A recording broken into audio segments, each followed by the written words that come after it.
Hi guys, welcome to cinema thinking Telugu. Here is the review of Dhurandhar to the revenge. Cinema గురించి ఒక్క ముక్కలో చెప్పాలంటే అదిరిపోయింది భయ్యా. Peak cinematic experience. అసలు సినిమా మామూలుగా లేదు. ఈ సినిమాని అసలు థియేటర్లో అయితే అస్సలు మిస్ కాకండి. ఇంకా మూవీ స్టోరీ విషయంలోకి వస్తే, రెహమాన్ డకెట్ చనిపోయిన తర్వాత తన ప్లేస్లోకి హర్షద్ పప్పు నాయకుడుగా ప్రకటించుకుంటాడు. అన్న చావుకి కారణమైన హర్షద్ పప్పుపై రెహమాన్ సోదరుడు జైన్ బలోచ్ కోపంగా ఉంటాడు, ఎప్పుడు చంపుదామా అని. అయితే వీళ్ళిద్దరికన్నా మన ఇండియన్ స్పై అయిన హంజా తను ఎలా నాయకుడు అయ్యాడు, నాయకుడు అయిన తర్వాత హంజా స్పైగా చేసిన పనులేంటి అన్నదే ఈ సినిమా స్టోరీ.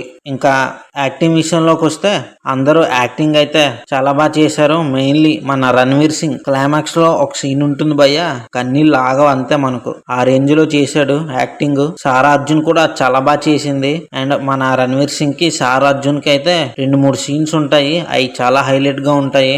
ఎవరైతే పార్ట్ 1 చూడలేదో పార్ట్ 1 చూసి థియేటర్ కి అయితే వెళ్ళండి. పార్ట్ 1 చూడకుండా వెళ్తే అసలు ఏమీ అర్థం కాదు. అండ్ ఎవరైతే పార్ట్ 1 చూసారో వాళ్ళకి చాలా ఈజీగా అర్థం అయిపోద్ది పార్ట్ 2 స్టోరీ. మాధవన్ యాక్టింగ్ కూడా చాలా బాగా చేశారు. అండ్ మెయిన్లీ ఈ సినిమాలో కొన్ని ట్విస్ట్లు అయితే ఉన్నాయి, అవి రివీల్ చేయకూడదు, మీరు మూవీ చూసే తెలుసుకోవాలి. అండ్ కొన్ని రియల్ లైఫ్ క్యామియోస్ కూడా ఉన్నాయి సినిమాలో. చాలా రియలిస్టిక్ గా తీశారు సినిమాని మాత్రం.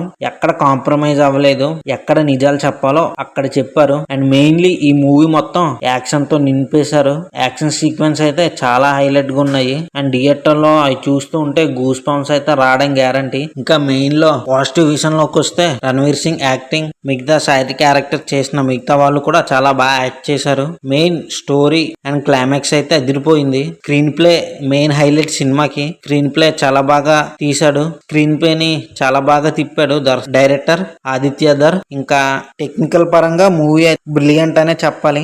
బడ్జెట్ విషయంలో కూడా ఎక్కడ కాంప్రమైజ్ అవ్వలేదు. ఇంకా ఫస్ట్ హాఫ్ లో కొన్ని సీన్స్ 2-3 సీన్స్ ల్యాగ్ గా అనిపిస్తాయి అంతే. ఇంకా ఎక్కడ సినిమా అసలు బోర్ అనే ఫీలింగే రాదు. ఈ సినిమాని థియేటర్ లో అయితే అసలు మిస్ కాకండి. Once in a life time experience అనమాట. మూవీ నచ్చితే లైక్ చేయండి, షేర్ చేయండి, మన ఛానల్ ని సబ్స్క్రైబ్ చేయడం మాత్రం మర్చిపోకండి. నచ్చితే లైక్ చేయండి, షేర్ చేయండి అండ్ సబ్స్క్రైబ్ చేయడం మాత్రం మర్చిపోకండి.